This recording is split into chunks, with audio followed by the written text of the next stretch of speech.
Hello and welcome to episode 27 of When We Are Healed. Today, I'm beyond excited and grateful to share with you a powerful interview with my dear teacher, mentor, and friend, Marielle School. Marielle is a light worker, yoga instructor, craniosacral therapist, a peer specialist in eating disorders, and the author of It Matters Totally, Healing Food Addiction with A Course in Miracles, which was a collaboration with Lisa Natoli.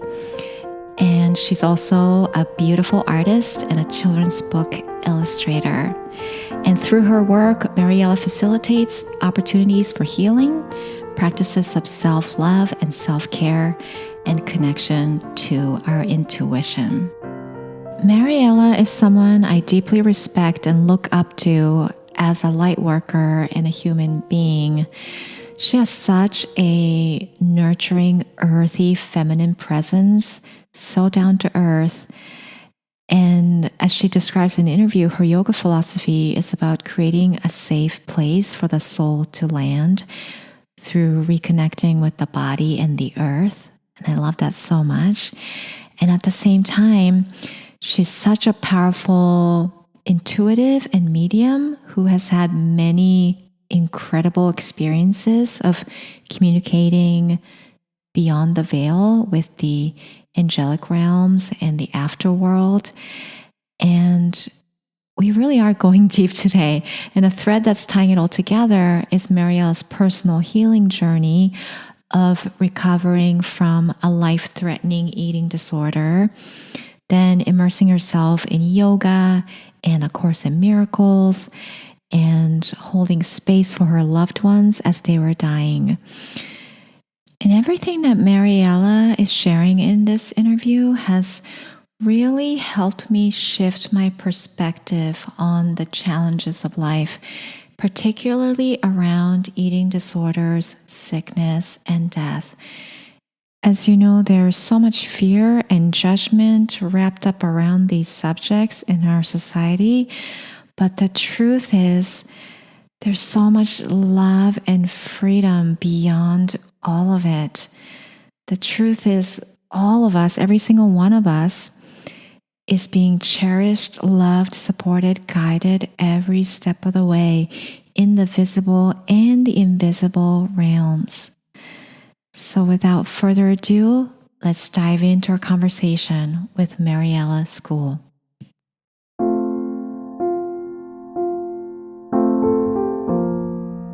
Welcome, Marielle, to When We Are Healed. I'm so excited to have you on the show. Thank you so much for this incredible introduction and this healing prayer. It's so beautiful. Wow. I'm really touched by it. Oh, thank you. Yeah. So, It's like so incredible how other people see us, right? And it's hard for us to see ourselves that way. Mm. yes, So thank you. so true. Oh, it's my joy and honor. And it brings me so much joy to see you here surrounded by your beautiful art behind you, for those of you who are watching on video. And oh my goodness. So, when I first met you, Mariella, it was at Lisa Natoli's workshop in New York City when you guided us through a yoga practice. And it was unlike any other yoga classes I've ever taken up until that point. And I think it was only for a short while, maybe 15 minutes or so practice. And, no one had mats. So we just stood up from our chairs and just moved our body. But the way you led us in that movement, that breath, that practice it's hard to describe in words, but let me see if I can describe it. So the movements and the postures you led us through were pretty simple and very familiar to me as someone who had practiced yoga for many years even prior to that. But you had such a strong connection to the essence of yoga that can often be lost in the Western yoga, I'm going to say industry of that it's not about the what the body looks like, but it's your presence, your connection to your body and what's around you and your awareness and to let yourself really fully experience the moment. And you had such a beautiful awareness of people's potential physical limitations as well. So it was never about like reach your hand towards your toes, but it was, and it wasn't about placement for placement's sake. It really was about tuning into your own body and breath. And I think I found that it's still a pretty rare treat for us to experience yoga in that way in the Western world sometimes. And so I just want to bring that up first and thank you for that experience and thank you for helping me experience and tune into the practice of yoga in like a whole new way. So I just wanted to start by mentioning that. Thank you. Thank you for that introduction to yoga. Yeah, for me, yoga is a union process. So it's like the union of the body and the mind, but also creating like a safe place for the soul to land in. And I feel we all hold a frequency, and that frequency is so precious that when we walk into a room, the entire room changes. And we're not so aware of that our cellular consistency is like it holds our ancestors. It holds in every cell holds like the complete universe. So it's a very sacred vehicle. Like our body is not just our like bag of bones, but it's also all these energy bodies around us. And I feel like training myself into a Western body. So people in the West, we are often ungrounded. We often suffer from low self-esteem. We kind of lost a little bit of that connection to our true, purpose of being like part of this really big, beautiful thing called life. And we individualize ourselves so much that we don't feel like the pulse of life anymore, the pulse of the universe. And that's what I'm hoping to get back like into a yoga practice, just a very simple way to see, oh, I'm part of this and I'm not alone. And I can live in this body and feel safe and protected. And I understand what my needs are and how I can take care of myself. It's so beautiful. I'm just curious to hear because you mentioned that sense of safety in your own body and the body being a sacred vessel. How, what was your personal journey like in in in your relationship with your body? Did this come naturally to you from when you were young to like have this connection with your body, or was there something that came into your life that became a catalyst to begin seeing the body in that way? Yeah, the latter one. So I had a really difficult time connecting with my body. And it even started before I was born because my mother also had a difficult time being in her body. So she actually couldn't have sexual intercourse with my dad. And so I was impregnated like in the hospital. That's how I ended up coming in. And then it was really hard for me to feed, like from the mother milk. So I kind of rejected it and, like threw up and had to have some sort of special formula created for me.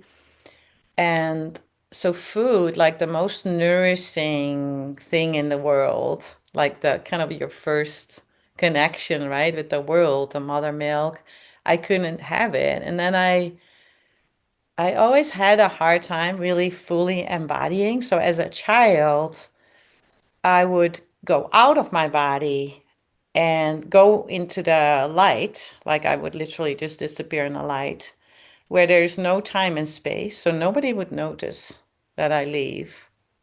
And I would hang out there and just kind of get nourished and get like feel myself. And then I would go back, and the other kids were just playing with me like nothing had happened. Like it was like literally just like for them, it was a couple of seconds, but for me, it was like a while. Like I could just kind of nourish myself. Then when I turned into a teenager, I kind of lost that ability. I got very severely depressed, and I ended up stopping taking food in. No surprise, right? I already Mm. started that journey in my as a newborn.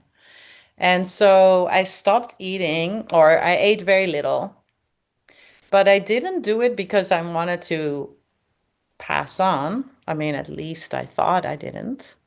I did it because I could come back to that quality of life that I had as a little child and as a child, and that I lost kind of around, I think I was around 10 or 11 when I lost it. And so that brought me back to that really fine frequency that I felt like I had lost and that I really needed so much. And I even thought like if everybody knew this, they wouldn't eat. If everybody knew that it's so easy to get into this really beautiful state of being, they would all just stop eating. That's what I thought. But, like in reality, I was dying. Like my liver was affected, my teeth were affected. I started to get this like hair growing on my body, this really fine hair, I looked like a caterpillar. And but it was such a small price for me to pay, for this beautiful sense of being. And then eventually I ended up in a mental institution for anorexia nervosa. And I ended up there getting very sick. And I got a visitation from a huge angel, like 7 feet tall, at least 7 feet tall, that was with me, but also around me. And so I was inside that angel, which sounds kind of creepy, but it wasn't at all. And he talked to me. He was kind of like a male. He wasn't really male, but he was like a very strong presence. And this angel said to me, I would like you to make a choice. And I said, I was kind of confused because it was also so sudden. And so he explained to me that I needed to make a choice for myself if I was gonna continue this lifetime or this or if I was gonna go back. And I was like so confused. I'm 20 years old. I said, "No, I'm staying. I'm doing this." And the angel explained to me that I wasn't making a choice for life, and that I did have the choice to go back if I wanted to. And it was so kind of, it was so strange because I've never really had this kind of really clear instruction before.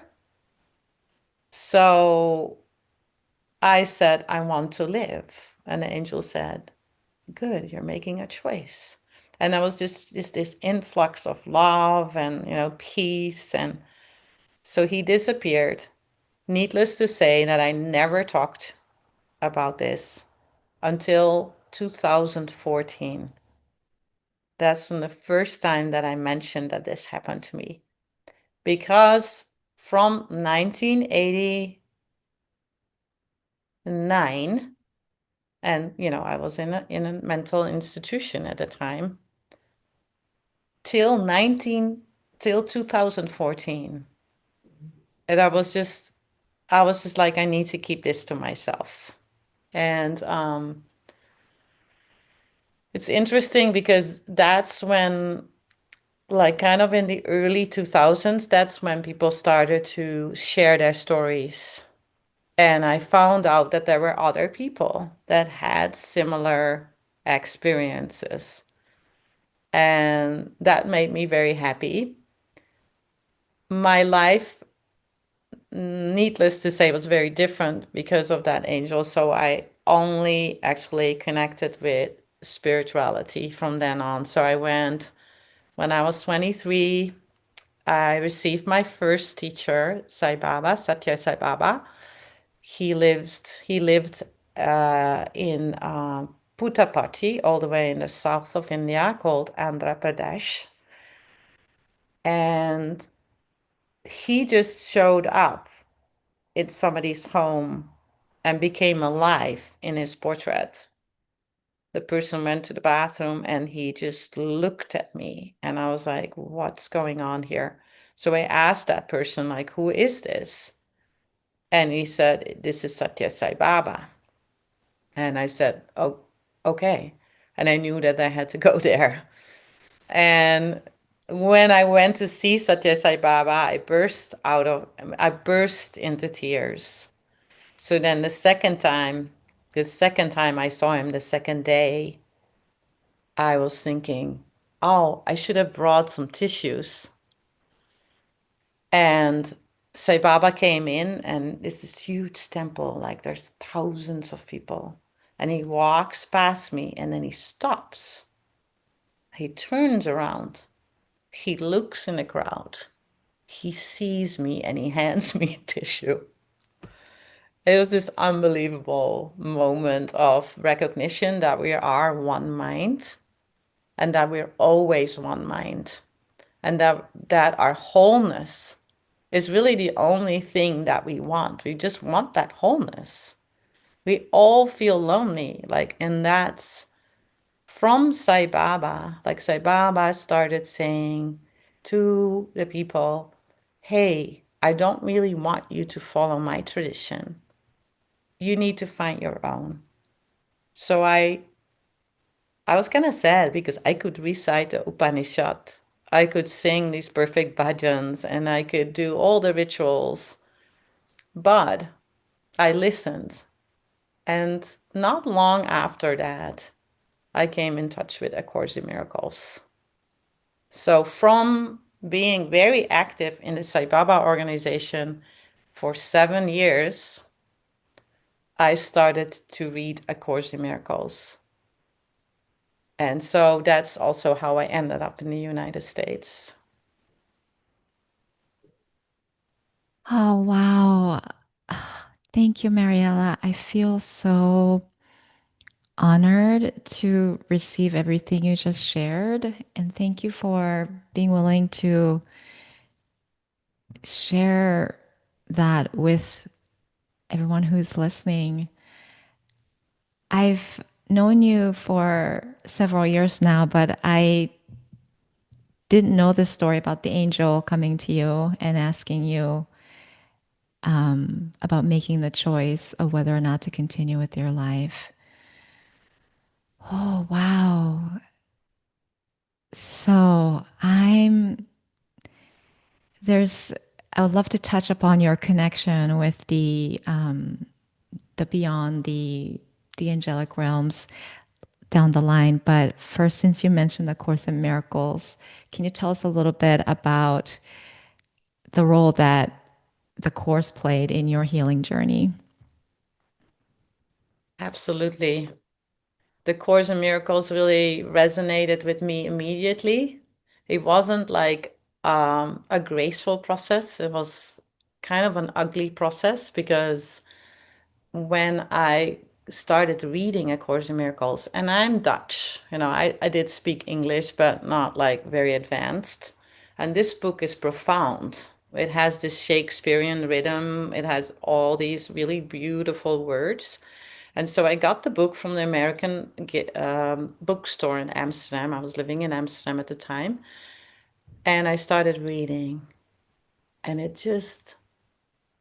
was like, I read at a certain point, there is nothing outside of you. Everything that's outside of you is just an outward expression of an inward condition. And I had this really hard time with my neighbor. In fact, I was very afraid of my neighbor. My neighbor was violent. He was an alcoholic. He also used all kinds of medication. And there were moments that he was threatening me, and then I would just go away for 2 weeks. And I was trying to kind of get rid of my place, try to find a different place to live in. And the moment that I heard the world outside of yourself is an outward expression of an inward condition, I had to own my own rage. I had to own my own frustration. I had to own my own disappointments of yet again trying so hard to make it work in this world. And I was like, I'm done. Like, I need help. I need a miracle. I really need a big miracle. This is me. My neighbor just progressing in his like rates, in his alcoholism, in his depression, is telling me that I need help and I need it now. So I dropped literally I dropped everything. I I found the community that was like teaching and practicing A Course in Miracles in the United States. And this is before the internet. So it was like I had like a few miracles. That was before that, but I'll keep it short. And I ended up moving to the US a month later. So a month after my devastating moment of owning my own frustration, because the Course in Miracles says, I am responsible for what I see. I choose the feelings I experience, and I decide upon the goals I would achieve. And everything that seems to happen to me, I asked for and receive as I have asked. So that's like a huge responsibility. I really feel super grateful that the spirit just pushed me. I'm grateful for my neighbor, by the way, when the next person moved in, it was a friend of mine from the Sai Baba organization, and she had never had any problem with the neighbor. She lived there very peacefully and very happily. So it was definitely like spirit just showing me, you need to heal something. You are trying too hard to make this work again. It was like almost like the same. And it was like 10 years later, right? Like in 20, and now I was 30, like so um it's it was very, very beautiful because I made the step and I lived in the community for 8 full years, completely just going, like going to light, which I already knew from my childhood, having experiences of oneness of the whole mind, even like the person that was leading that Course in Miracles community, he turned into Sai Baba for several times when I first came in. And he talked about Sai Baba. So that was like, and Sai Baba told me that A Course in Miracles was his best book that he had written. So it was like everything is coming together, like I realized in the full potential that a whole mind is a whole mind. We're all going back to a whole mind, and there's different avenues to do that. But when you're in the whole mind, you are just one with everything and everyone, and you can just communicate freely with everything and everyone. And our only problem here on earth that we experience is that we feel that we're separate from that creation, from that whole condition and that purity and shining in the love of the universe all the time. That's the only thing that we suffer of. We can call that like separation from my children or my partner, or separation from my culture, or separation from wealth, or I love the ocean, I'm separate from the ocean. But it really is the separation from wholeness. That's the schism. And then A Course in Miracles says that was only one tiny, tiny mistake, that we thought that we could be separate from all there is. And we could just laugh about it. In fact, The Course in Miracles says just laugh about it because it wasn't true. It's not true now. It will never be true. And truth is true. And nothing else is true. And my happiness and my function are one. Like if I'm happy, I'm fulfilling my function. If I'm happy, I'm connected to everything there is. That's my true state of being. That was such a stunning, most clear, direct, and succinct expression of what the course is saying in like 5 or 10 minutes that you were speaking, Mariella. That was brilliant. Thank you so much. Oh, It's thanks. just reminding me because I have not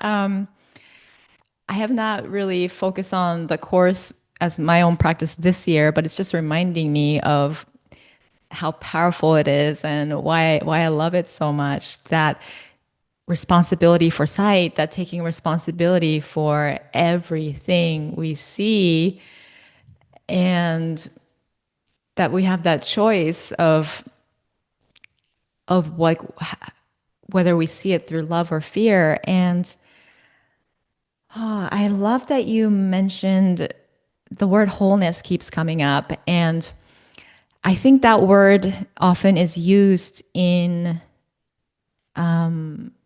like the health, I don't want to say industry, but like the health, when the holistic health space, or sometimes even spiritual space, to mean like I, the single individual Rieko, feels whole, like is living in my wholeness.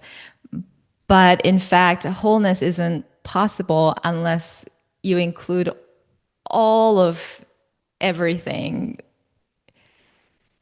So you can't ever be whole the without being aware of the that we're inseparable, that like you are literally connected with everything and everyone. And I think that's a piece that can sometimes be missing from the conversation around wholeness. So I get excited that you are speaking that to that piece in such a clear way. Yeah, thank you. And I think because that's my practice since I'm 20, and I feel like whenever like I'm drifting away from the wholeness, we're getting reminded, like when we get depression, it's actually a way of the universe to kind of upgrade us, like to find that incubation process for a moment, so we can actually remind ourselves again who we are. The same with anxiety, the same with like all this, what we're called ADHD or ADD or autism spectrum or narcissism. It's all like there's this moment where we can choose. We have like it's like a gatekeeper. We have this moment where we can choose again. In fact, every in yoga, like every breath cycle, we get a reset. Every breath cycle, we're brand new again. It's just this amazing gift that's inherent in our body. And I I remember like I went through something devastating in 2017. My fiance told me that he wanted to break up with me and he wanted a different kind of life. And it was so devastating. And I went through a lot of transformation that year. And I actually married myself because I already had the wedding dress. And I decided to have a wedding ceremony for myself because my daughter wanted the wedding dress because she had a school project where she wanted to be Marie Antoinette. So she was going to transform that wedding dress in a Marie Antoinette dress. And she pushed me that way because I was like, but wait, before I give it to you, I want to wear it one time. And then I thought, why don't I write my vows to myself and hire a photographer, get my flowers, find a beautiful place, and I did it. And it was still kind of like there was pain in it, but it was very, very beautiful. And every year I read the vows again and I commit again to myself because in the end, like I found out like, oh, my fiance was like the container was getting a little too small for my soul and I just had to expand. So of course he had to say like, hey, I want a different kind of wife. He did because he was not meant to go to that next container, but I was. That was my life path. And so there was this beautiful moment where it was not that long after, well, it was a year after, and he had remarried. So that was like stab in my heart. Like I was like, oh, it's a year later and nothing has happened to me, but he has already remarried and I'm just alone. And I went for a walk and like I get downloads. So like because of my spirituality, I guess, like my spiritual practices, the veil is really thin. So it's just walking and suddenly I'm out of here again and I'm in this huge auditorium. There's like all these people here in this auditorium. And I'm like standing there and I'm like asking someone, what is this? And they said, it's for you. They're celebrating you. Go, go. So I'm walking up the stage and somebody is just telling me that they're so proud of me for the transformation that I've been gone through. And they said to me, everything that you do, that you give to this universe is fully received and carefully registered. It was a celebration of my leap in my transformation of taking on that bigger energy body again because it's hard. It's painful. We don't want to do that. I wanted to live ever after, happily ever after with my fiance in this little farmhouse. I wanted that dream, but it wasn't meant to be. And I got to grow into a bigger picture and I started, like connecting again more with the Course in Miracles community and I started traveling to visit other light beings and now I'm here and I visit you as a light being and we're like there's this like intricate kind of net of people that are dedicating themselves to humanity and to the light and we're always together. And now I can see that. So I just want to Ah, say that to people that are like in a depressed state, or they're caretakers, or they feel like they're never, able to be seen. Like, just know the universe is carefully receiving what you give. All these gifts are carefully registered and fully received. You are fully received in universe, no matter what you think is happening. And I want people to know that, because it was such a beautiful, profound experience for me to have a glimpse of that. Amazing. It's not what we think it is. wow, I'm feeling very emotional receiving that. Thank you, Mariella. That's so beautiful. Hmm. Thank you. Thank you. And what you're saying about everything that we give to the universe is fully received and carefully registered. It also reminds me of the stories you've shared with me about caring for your loved ones as they were passing, Mm. and the welcoming party Yeah. that's there to receive them when they cross over. Can you share a little bit about that with the listeners? Yes, so somehow I have a gift of being, I guess, a gatekeeper for people that are passing over. I've always had it, but as a child, it was kind of harder for me. But I've always had people close to me pass over.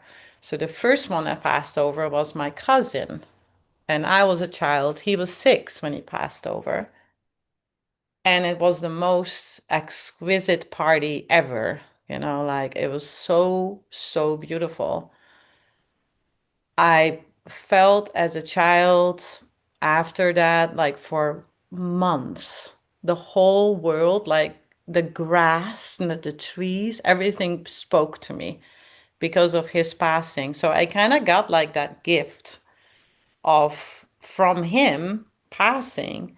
So I could kind of like see what reality is. Like, the real being is not like being part of, like, this is a dream. I could see a glimpse of what reality is.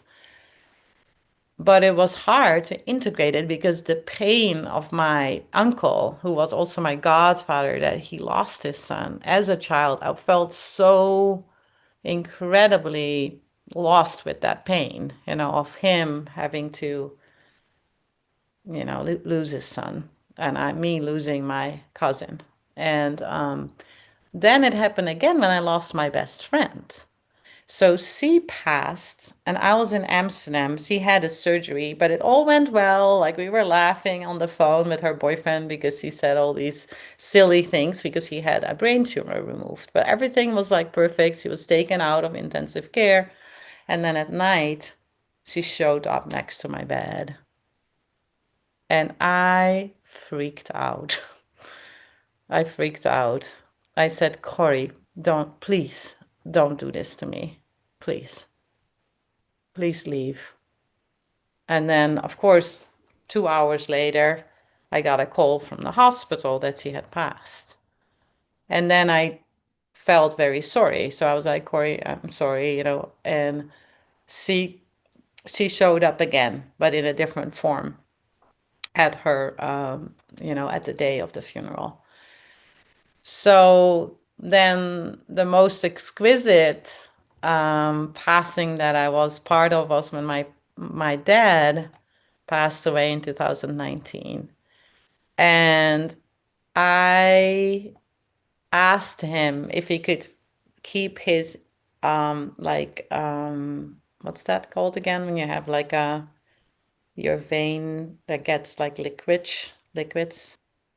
Ivy? IV. Yeah, IV. If he could keep the IV in so I could make it before he would pass.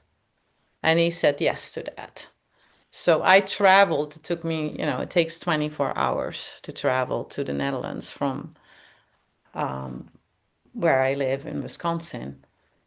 And I arrived straight from the straight from the airport to the hospital. And I asked if I could stay. And they said, sure. So they rolled this bed in and they literally just put the bed next to my dad. And my dad started passing. They took the IV out, and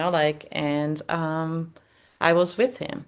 And so I fell asleep and then suddenly I woke up because there were so many souls in the room. I was like, what's happening?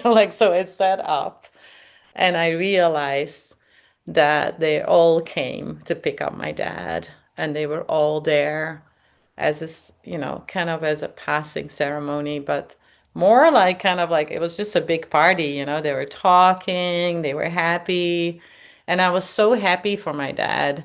So I sat up and I watched it all. It was just like so incredibly fun and so touching because my dad actually tried to commit suicide 2 times. He also asked for euthanasia, which is legal in the Netherlands. And I was just like, wow, look at this. He finished this journey all the way, and now he gets to go home and they're all there for him. And then my mom and my sister and my nephew came and they sat at the bed and then they left. And then my dad started passing on. And I grabbed his shoulders like this and I said, you did this so wonderfully. You created this life and finished it with so much grace. I'm so proud of you. And you're just completely welcome to go now. Like you did it. I cannot believe you did it. Like, are you proud of yourself? And he just went like this. And it was the slightest, like sigh, like just like, and then he left. And nobody was there. I was just there on my own. And we just sat there together, and I just kind of saw that he was like integrating and looking at his body from above, and like he's really happy. It's like showing how he can move really well, and it was just like super beautiful. And then I got to take care of his body. That was actually really beautiful too. I washed his body and like just thanked his body for playing this father for me. And I've never had a bad moment like missing him because he's really, really close. And we weren't as close when we were in bodies on earth together as father and daughter. We had a quite volatile like relationship, and he was a bipolar, so he was struggling a lot. But now we are just amazing, and he's like really got me into gardening. He was like a big gardener, and I was not at all. But since he passed, he's been like teaching me how to garden, and I'm like really into it. And I have like huge gardens that I take care of now. And just recently, I went to this little church, and it's like these psychic media are running this church. It's actually a psychic media camp that was from the early 1900s in Wisconsin. And they run this camp and then they have this little church service. And this psychic medium came up to me and she's like, oh, I just want to say, your dad wants to say hi and he's so happy that he can be with you. And I said, yeah, I know. I know he's with me all the time. And it was just beautiful. Yeah. Wow. Thank you. I just keep saying wow and I'm just sighing. I just everything Oh, you're sharing today is so so beautiful and profound. I just don't even have the words for it in such an otherworldly way. Whew. And I feel like we all do this. We all do this. We're all healers. Like A Course in Miracles says, like when you're in an elevator and you brush along somebody's body, you might be healing that person. When you go to Quick Trip and you just like get a coffee and you there's this exchange of energy all the time, and nothing is coincidental. Everything is planned. Like not a leaf, like the Course in Miracles says, like not a leaf falls off a tree unintended. Like it's like this beautiful harmonic dance that we're in, but we can't recognize it unless we are asking for that miracle, like the so that our vision can be opened up. Like I feel like I'm just like an example of like not being able to do this, I can't do it. I can't be a person here, like I can only be all there is, and can connect with everything. And it's not that I'm not suffering, when I see suffering, I suffer from it. But then every morning I do the white flower meditation. That's actually from Amma.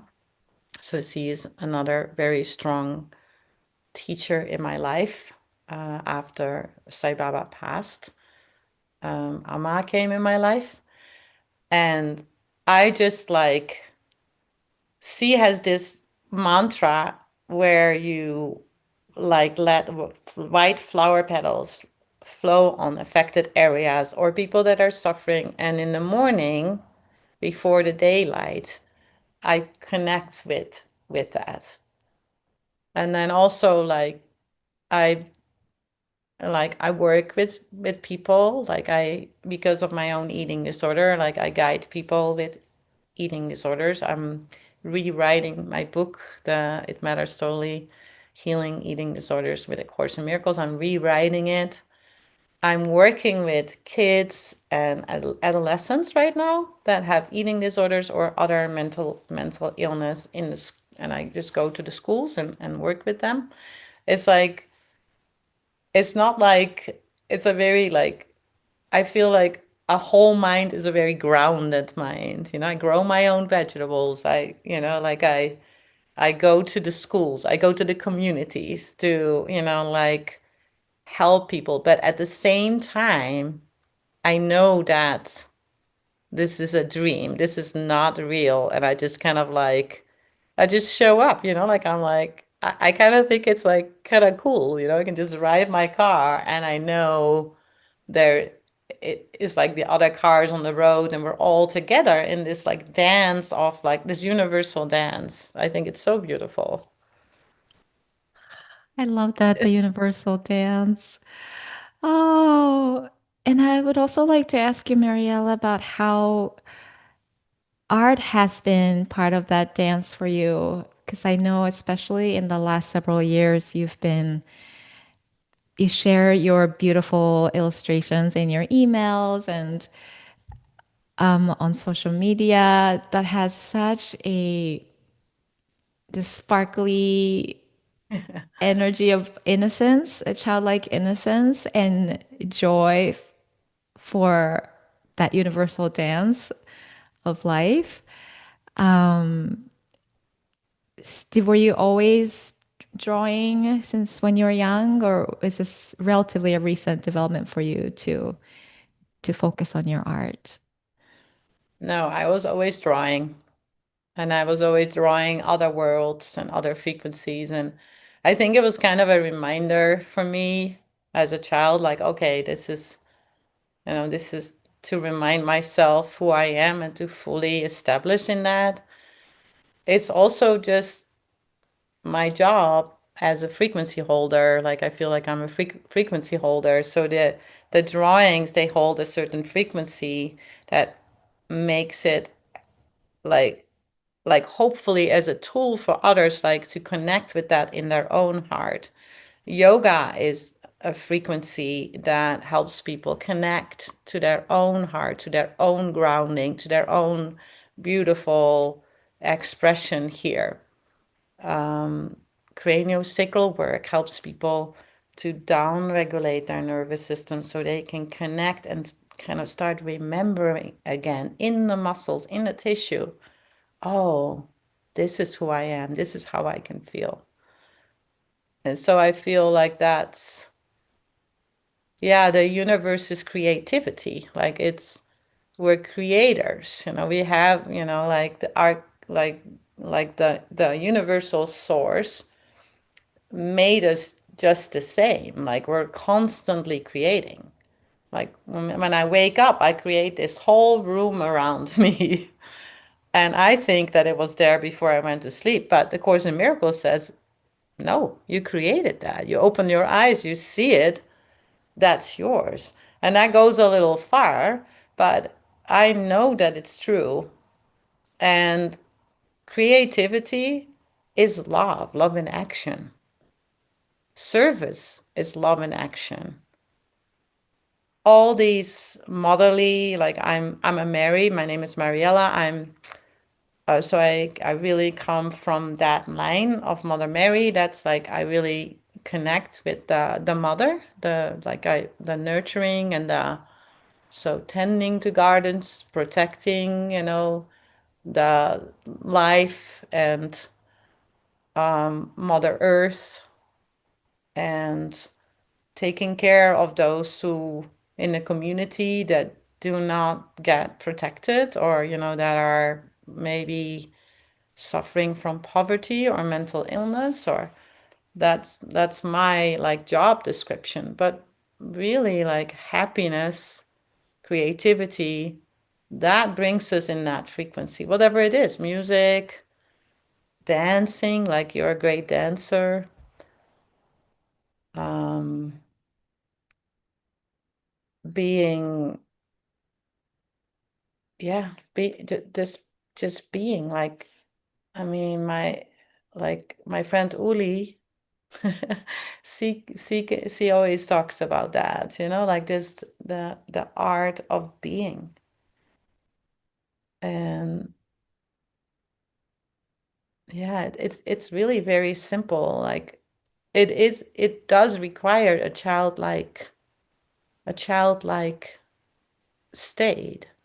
I think that's why Jesus really said like it's the children that can enter the kingdom. Because and it's kind of the same in like if you look at like people that are very, very happy, they seem very childlike. They seem like you could even say, oh, they're naive. They're not really seeing, like what reality is. But the truth is, reality is being childlike, is expressing our happiness and letting go of our masks and just being ourselves. Amen. Yeah, like you live, Rieko. You're just like such a beautiful example of it. Like you just traveled out of New York and then you found this really grounded Oregon, like that really fits your energy. And like now you're just this healer, and you also like hold space for other healers. Oh, Yeah, thank you. it's beautiful. I love your posts. I love all the guests that you invite, and it's like you're just kind of like helping to down, you're literally accommodating other healers to download their materials and their light. Yeah. Thank you. It is so, I'm very grateful and humbled to receive that reflection because like you said, it's hearing from others what they see in you is such a, especially when it's loving, such a helpful, reaffirming experience. Thank you. Thank you, Mariella. Yeah, you're just extremely graceful and that's, it's like grace is such a big aspect of being a whole mind. Yeah. Thank you, Mariella. Yeah. I would like to hear a little more about the work you do in supporting people through the eating disorder recovery. Um, what I'm imagining that your process is very intuitive and individual to the person that you're working with, but what is your intention philosophy in approaching that recovery process with that person, and how would you say is different from maybe the way it's being approached in most of the society? I think that we're getting there. Like so more and more holistic practices are being integrated in like the regular care system. So that's really beautiful. I mean, just I can walk into a school now and, work with a little boy, 9-year-old boy, and, do yoga therapy. And that's completely accepted and paid for by Medicare and Forward Health. And so that's amazing. Like, I'm really proud of the fact that where we already are now. We're talking about light, we're talking about frequency and vibration. Like these words were not like when I was growing up in, the 70s, 80s. I mean, the only person you had was Seth. Seth was the only medium. I had no idea that I was a medium because there were no other medium people that are like I had no idea that I was like able to connect to other realms. So that's the part like with an eating disorder, I feel like mostly it's a condition of highly sensitive people that are incredibly empathic. So they always just want to care. They want to care so deeply. They care so deeply about the suffering in the world or the suffering in their families, or they cannot see the suffering of the world as a part of their own. And they get overwhelmed. They're overwhelmed because they don't know how they can take care of others. So the first like step is to create a sense of self and to help them recognize their incredible intuitive gifts. People with eating disorders have incredible intuitive gifts. If you see someone, for example, that has a bigger size body, it's often because they are so intuitive and so empathic that they need to have a little buffer around themselves in the world. And so I help with that, like recognizing this what you're feeling right now is somebody else's story. It's somebody else's energy body. So I tell them, I own what is mine. I own what is mine. I help them say that as a mantra. I own what is mine, and everything else I give to the divine. And learning like so it's kind of the opposite process of what a lot of people go through because they're like, everything is about me, me, me. I'm on that speedboat. I want to go to the Keys and drink wine on the beach, like, and they might like need to go a little bit more like, hey, how can I serve my community? But with people with eating disorders, it's the exact opposite. Do you want to go to the Keys and drink a glass of wine on the beach? Go do it. Because that can help them really feel that nurturing, that sense of self, and to really celebrate that sense of self. Because even when they came in, they were already serving others. Even in the womb, they were already serving others. And it's the eating disorder is just a way to kind of try to keep a sense of identity and a sense of self alive. It's like a life vest. They would otherwise die or drown, or they have to have it. And so slowly peeling that life vest off and living without the life vest, but having that really strong grounding. Like, and I use yoga, I use breathing, pranayama,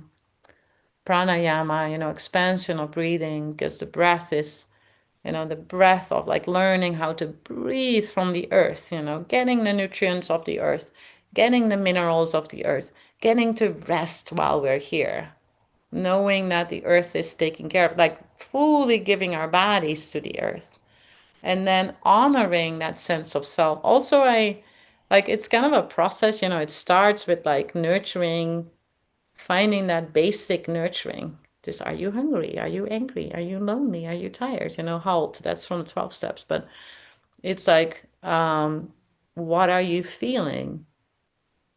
And learning to trust that again. Like, and so it's a fascinating process for me. I had to go through it myself on my own. There was like nothing, like I don't think there wasn't even a single book about an eating disorder when I was growing up. Like it just wasn't there. And so I learned the hard way. And what's very important is just that spiritual part. Like people with an eating disorder are spiritual people, not like necessarily religious, but very spiritual. And so that connection to the divine, that connection to a source, the source energy, and to know how to tap into that. Because that's really the only thing that feeds them. Because they're different, they're differently wired. And it's similar for people with addictions. And it's also similar for people with mental illness. Like it's all the upside down, right? The people that are very successful in this life might not be the bigger transformational source. It might be that alcoholic person that's always sitting at the, on the street, like under the bridge, that might be doing all this work for humanity. It's like it's hard to see from the outside what somebody's transformation looks like. And so that's the other journey. Like, how can you go inside? How can you every day find like some kind of like language for it in your own so you can get to know yourself?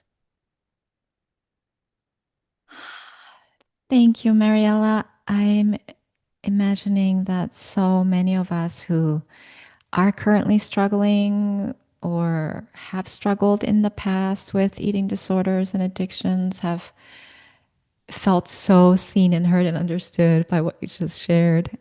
And I'm so overwhelmed with gratitude that this episode was for me. I needed to hear everything you shared today. And um, the listeners get to listen to it as like a fun little bonus. But I'm going to listen to this interview over and over again for myself. Oh, thank you so much. So we're approaching the time here. So I would like to ask you, how can people find you if they feel called to connect with you, work with you? Thank you. I have a website called Marielle, with an E, not with an A, Marielle School, like the building, yoga.com. I also have an Instagram account, and I'm on Facebook. Uh, Actually, if you just type in Marielle School, you'll get a lot of information, even my phone number. So don't worry, you can, it's easy to find me. And you're welcome to call. That's why I'm on Earth. I'm here to support you, and I know how to take care of myself, so you're not a burden. Yeah, so yeah, reach out. I'd love to hear from you. We're just know that you're never alone. Whatever you're going through, you're gonna find a new happiness, and you're gonna be able to be yourself again. Thank you. Thank you so much for sharing your presence and voice with us today. I'm going to close us out with a prayer. So, I'm taking a breath of love and joy and so much gratitude with hands on my heart. I'm so, so, so grateful for the beautiful, profound wisdom message that was downloaded through Marielle today for all of us listening to receive in every cell of our being, that we're never alone, and that everything that we offer, everything that we give to the universe is fully, fully, fully received and carefully registered, and that whatever way our journey may look like, no matter what thoughts, ideas, beliefs, judgments, stories we might have about it, is exactly perfect and divinely orchestrated. And everything that we see in the world is what's within us, and that we have the responsibility and the choice to embrace that, receive that with love, or to continue judging it and fighting it from fear. And there's no right or wrong either way. And so, whatever appearance of brokenness, whatever appearance of lack or limitation that might be coming up in our life is not what it seems. It's not what it seems. And as we let ourselves soften and breathe and give all our worries and concerns to the earth, we can remember to laugh again and remember our wholeness, which is not in our singular individuality, but in the interconnectedness with all people, all beings, all of life. And so, Mariella, thank you for being such a powerful, beautiful, bright light. The the channel, the conduit for the truth with a capital T, for the love, the divine love that is everywhere, all around us, all the time, that we are.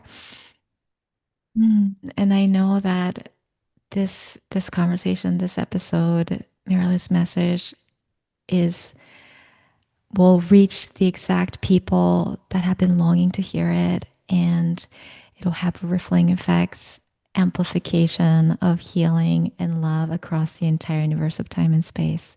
So I give so much gratitude to that. I let it be, and so it is. If you enjoyed this episode, I invite you to come check out our Substack at whenwearehealed.com, where you can subscribe to keep in touch and get show notes emailed to you. Sending you lots of love, and I'll see you in the next episode.